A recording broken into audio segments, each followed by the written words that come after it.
कि साल भर जो कौशल इन लोगों को मैंने दिया, इन लोगों को आज मौका मिल रहा है उस चीज़ को दिखाने के लिए, तो किस जोश और जुनून के साथ ये दिखा रहे हैं ताकि वो गर्व कर पाएँ अपने कार्यों पे। ये बच्चों का कार्य तो है ही, लेकिन ये हम लोग का भी देख रहे हैं कार्य है। समृद्धि न्यूज़ और मैं हूं सुप्रिया। अभी मैं कैम्ब्रिज नाइटिंगेल पब्लिक स्कूल में आया हूं, जिसका 11वां वर्षगांठ है। इस विद्यालय के प्रिंसिपल हमारे साथ मौजूद हैं, सर से बात करेंगे। चूँकि विद्यालय के कार्यक्रम में बहुत सारे नृत्य संगीत तो हो ही रहे, जो कि आप वीडियो में देख सकते हैं, बहुत सारे कार्यक्रम हो रहे हैं।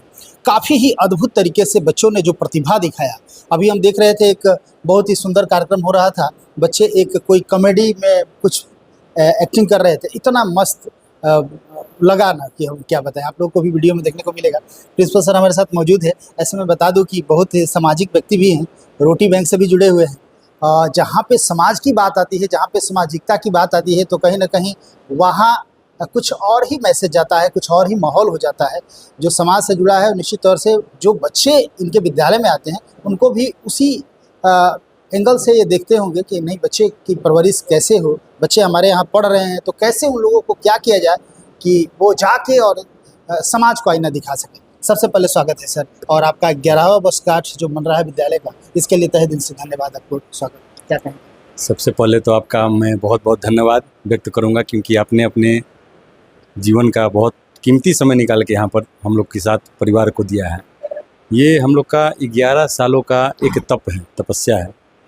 ये मुकाम ऐसे ही नहीं आता है, बहुत संघर्ष किए हैं हमारे डायरेक्टर सर और मैनेजमेंट और जो भी फैकल्टी है इस विद्यालय का, और पूर्व के जो भी सीनियर शिक्षक और शिक्षिकाएं रह चुकी हैं, और इस विद्यालय परिवार में बढ़ रहे जितने भी छात्र व छात्राएँ हैं, सारे के सारे लोगों का एक अथक प्रयास है।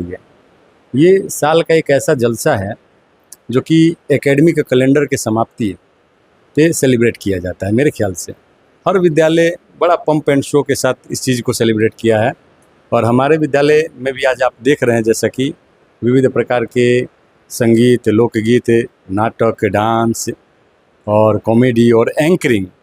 स्पेशल चीज़ यहाँ तो देखने को मेरे लिए भी एक नई चीज़ आई, एंकरिंग। ये CNPS के बच्चे एंकरिंग में कम नहीं है, और भी विद्यालय में एंकरिंग होता है, लेकिन जिस प्रकार का परफॉर्मेंस है CNPS में, और भी विद्यालय मैंने देखा, ऐसा एंकरिंग मैंने पहले नहीं देखा। मेरे ज़्यादा दिन यहाँ नहीं हुए हैं, पिछले 10 तारीख को मैंने इस विद्यालय को ज्वाइन किया, लेकिन बहुत कम समय में बच्चे केवल 5 से 6 दिन में इतना प्रिपरेशन कैसे कर लिए, वो भी 200 प्लस बच्चे का परफॉर्मेंस है। ये कोई साधारण बात नहीं है। कुछ शिक्षक भी हैं, बहुत एक्टिव रहते हैं इसमें। कुछ महिला टीचर हैं जो कि आर्ट और कल्चर से रिलेटेड हैं, कुछ डांस टीचर हैं, कुछ म्यूजिक टीचर्स हैं। सब लोगों का एक दूसरे के प्रति जो कोऑपरेशन है, इस विद्यालय के प्रति जो डिवोशन है, वो सारा का सारा आउटपुट ये दिख रहा है। अब इसके विषय में हम क्या बोलूं। हमें तो जहाँ तक लगता है सर कि जब वार्षिकोत्सव समारोह होता है, एनुअल फंक्शन जब होता है, तो उस दिन का ही एक क्षण होता है जहाँ पे डायरेक्टर भी बैठ के देख सकते हैं कि आखिर हमारे विद्यालय में बच्चों को किस किस क्षेत्र में, किस किस विधा में हमारे टीचर निपुण किए हैं, क्या क्या उनके पास क्षमता है, क्या क्या कर सकते हैं। तमाम लोग बैठते हैं, एक साथ देखते हैं, आसपास के लोग भी देखते हैं, और सुकून महसूस करते हैं डायरेक्टर या प्रिंसिपल आप लोग कि नहीं, हमारे बच्चे बढ़िया कर रहे हैं, हमारे विद्यालय के जो शिक्षक है वो भी अच्छा कर रहे हैं। हमें जहाँ तक ऐसा लगता है, क्या कहेंगे? ये उपलब्धियां हैं जिस पे हम लोग गर्व करते हैं। ये गर्व करने का वह क्षण होता है जिसे हम लोग जाया नहीं करना चाहते हैं। तो इसलिए हर कोई चाहता है कि नहीं, परिवार से जो भी संबंधित है, जो ये CNPS परिवार से संबंधित है, कि मैं देखूं अपने बच्चों का हुनर, कि साल भर जो कौशल इन लोगों को मैंने दिया, इन लोगों को आज मौका मिल रहा है उस चीज़ को दिखाने के लिए, तो किस जोश और जुनून के साथ ये दिखा रहे हैं ताकि वो गर्व कर पाएँ अपने कार्यों पे। ये बच्चों का कार्य तो है ही, लेकिन ये हम लोग का भी कार्य है एक तरह से देखा जाए तो। क्या मैसेज देंगे इस वक्त तमाम दर्शक आपको देख रहे हैं, वो तमाम बच्चे जो आज अपनी प्रतिभा दिखा रहे हैं, उन तमाम प्रतिभावान बच्चों के भी पेरेंट्स आए हुए हैं, क्या मैसेज देंगे बच्चों के लिए और पेरेंट्स के लिए? पेरेंट्स के लिए मेरा पहला मैसेज ये रहेगा कि हम लोग तो जो प्रयास कर रहे हैं विद्यालय बेस पे, लेकिन एज अ गार्जियन आप लोगों को भी थोड़ा सा बच्चों को समय देने की आवश्यकता है। ये नहीं कि बच्चे आएँ घर पे और आप लोग भी व्यस्त हो जाएं टीवी में और मोबाइल में। थोड़ा सा इस चीज़ से कट के बच्चों से बात करें, बच्चों से बात करने के बाद आपको पता चलेगा कि वो कर क्या रहे हैं, उनमें क्या चीज़ अच्छा जा रहा है, क्या चीज़ गलत जा रहा है। ये तो नहीं है कि आप लोग कंप्यूटर का इस्तेमाल करके फ़िल्टर लगा देंगे, फ़िल्टर तो नहीं लगेगा, ये संभव नहीं है। लेकिन एक तरह से बातचीत करने के दौरान आप पा सकते हैं ये चीज़ सारे के सारे इन्फॉर्मेशन कि बच्चे हमारे सही ट्रैक पे हैं कि नहीं हैं। क्योंकि परिवार और घर पहला विद्यालय होता है और स्कूल तो उसके बाद का कड़ी है।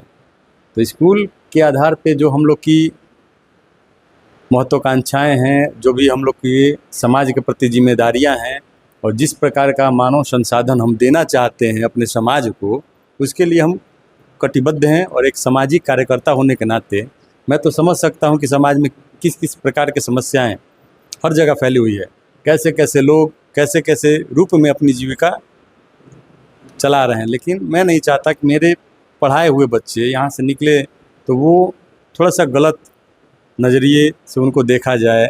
मैं चाहता हूँ कि कुछ अच्छा करें। इससे पहले भी जिस विद्यालय में मैं था वहाँ के भी बहुत सारे बच्चे थे, अच्छे किए, आज भी आते हैं, बच्चे पैर छूते हैं।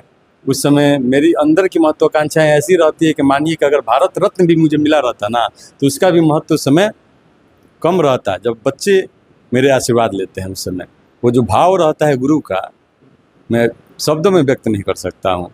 तो ये मैं अपने शिक्षक को भी एक संदेश देना चाह रहा हूँ और जो भी शिक्षण कार्य कर रहे हैं हमारे डिस्ट्रिक्ट में सारे के सारे शिक्षकों को मैं एक संदेश देना चाह रहा हूँ इस प्लेटफॉर्म के माध्यम से कि शिक्षक बनना कोई आसान बात नहीं है। क्योंकि शिक्षक पूरा ज़िंदगी अपना मर्यादा में बिताता है।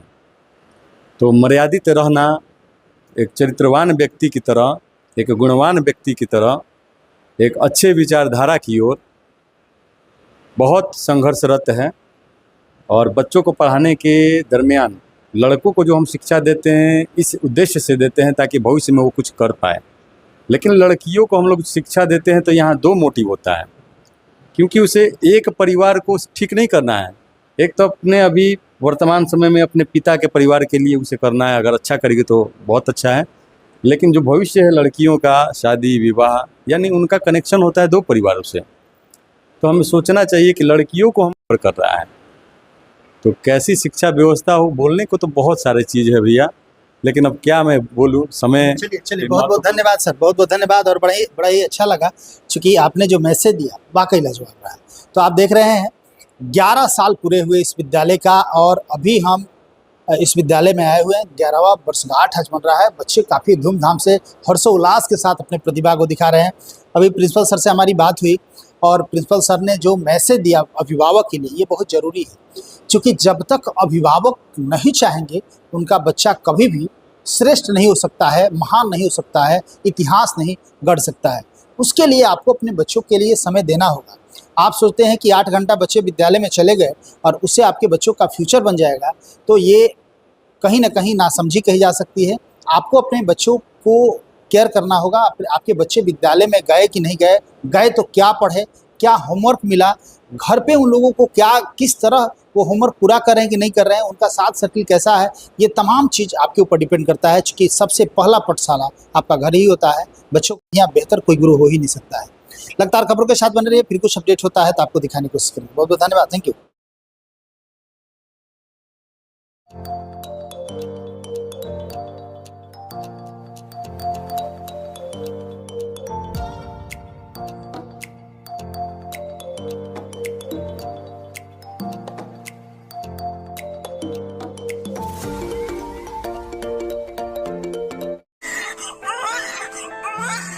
Divya Vatsalya Mamta Fertility Center Private Limited. More than 65,000 IVF successful cases. माता पिता बनने की ओर अपना पहला कदम बढ़ाएं।